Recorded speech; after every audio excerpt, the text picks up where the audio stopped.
Hello crafty friends, I'm back today as promised with a few of the products from the mini catalog, and today I'm going to show you a simple way to keep things simple.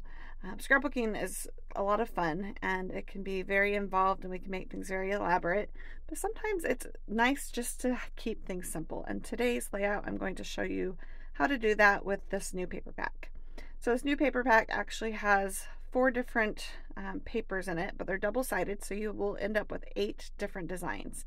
And so here you can see they're just really classic holiday patterns. Here we have a great Christmas plaid as well as some dots on the green, and so I just really love these patterns. They can be found on page 39 of the new mini catalog, and it's part of the Take a Bow, not take a bow, but take a bow, and so you can get it in a bundle. You can get the paper and the dies that help make these really cute bows. I did actually not get the bow dies though, I just got the paper. I thought the paper would come in handy with scrapbooking as well as card making, and so that's what I did. However, I did see Sarah Douglas make the bows on like a Facebook Live, and I was like, ooh, those do look fun. But like I said, I actually only ended up getting the paper. My pictures are from a Christmas many years ago. These are actually all the way back, I think 2007. And as I laid them out, they kind of just fell into this pattern here. And I have a lot of pictures. I could have used some flip-flops and made it a little less crowded, but I, like I said, decided just to keep things simple. And what I did is I took the paper pack and I just cut 1-inch strips. And so I'm going to use all 8 patterns and I'm going to just stack them on top of each other. And it basically boxes in these pictures. It did help actually. I was reading, or I was looking at the Close to My Heart sketchbooks, and there was one layout that had a lot of pictures, and there was like one of the little tips, and it said, you know, like when you have a lot of pictures, sometimes it's actually best not to back them. And I typically do like to back my pictures, but I do actually think that's true, that when you have so many pictures, sometimes it's a good idea not to back them. Not always, but that's one way to keep it simple. The bottom 4 rows, both on the left side of the left page as well as the right page, those actually could be 1x1 squares, because that's what's going to end up poking out of the pictures. I didn't cut mine any further. These are just 3 inches by 1 inch, but you could actually cut those down even more and save even more paper. But this whole layout, you hardly use any paper. I used like 1 sheet of each of the 4 patterns and had some remaining as well. So here I am bringing in a small 3x4 rectangle. I decided that would be a great place for journaling, and so I'm kind of just stepping back, seeing that I need a title there at the top, and there again, Stampin' Up! Actually has some products that can help you keep things really simple. These are called Joyful Sayings.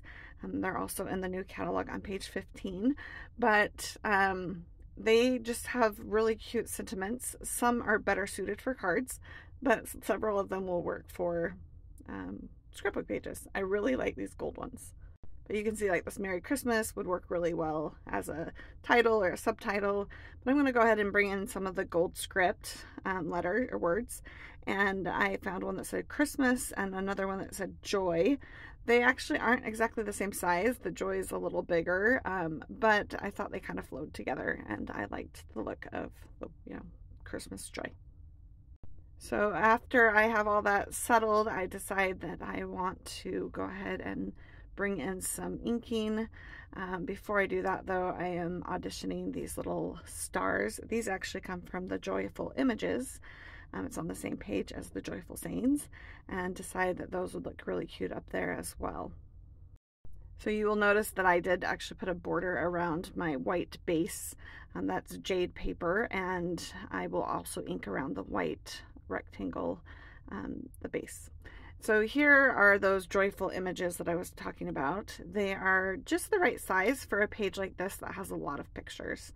Actually, there's another collection in the catalog called A Little Bit Festive, And they also have ephemera that you can punch out.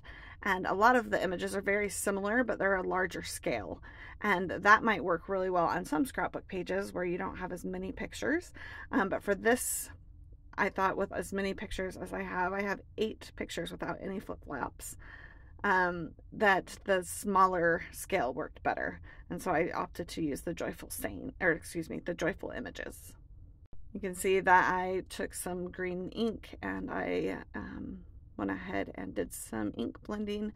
Ink blending is one of those things that I feel like I do it. I'm still learning, actually, like, you know, pressure and, you know, how much to do and things like that. But I feel like it's one of those things, as I do it, I'm like, oh my goodness, that looks horrible. And then I put whatever I'm putting on top of it, and I'm like, oh, I like that color. I like the color, the wash. It looks nice. And so even though it didn't look great before I put the words over it, by the time I add the words and the embellishments, I actually really am glad that I added that green ink. So I'm back looking at all of the joyful images, and you can see that I found 2 little holly bits that I can put up there. I like them on the corners. I feel like it kind of contains the title there. And then I add the 3 stars, keeping them in a triangle. And then I'm going to do 3 other small clusters using the joyful images. Like I've mentioned in past videos, clustering is not my forte, but I do feel like these images actually help me create cute clusters pretty easily. So I did change out my journaling block. I had just a red piece of paper there, and I found this one right here with the holly around it. And this comes from the Reindeer Days, Memories, and More card pack. And there's a ton of like the same card. I didn't realize that actually when I purchased them. And so if you like to do like December daily, I feel like this card pack would be a great addition to whatever you're using, because there's a lot. So you could do like the numbers on a bunch of them, or your journaling, and it would look cohesive through your album. So I like that, but I feel like that little journaling spot looks much better than just the red cardstock there. So I am back to my clusters. I am trying to make sure that I get the gold in each of those. Here I'm trying to use these trees. I just think they're really cute, but they're not going to make the cut today. The presents there, I decided that was a little redundant since there's already presents in the sled. This was really cute. My nephew was dragging the garbage bag of like the wrapping paper around, like, and he looked like the little Santa Claus. But that's my simple layout for today. Like I said, sometimes it's nice to keep things simple. If any of you are interested, I do have a September incentive right now. If you spend $50, I will send you a free tag kit. If you spend $75, I will send you the tag kit as well as a Stampin' Up! Embellishment package. So thanks for joining me today, and I hope you remember it's okay to keep it simple.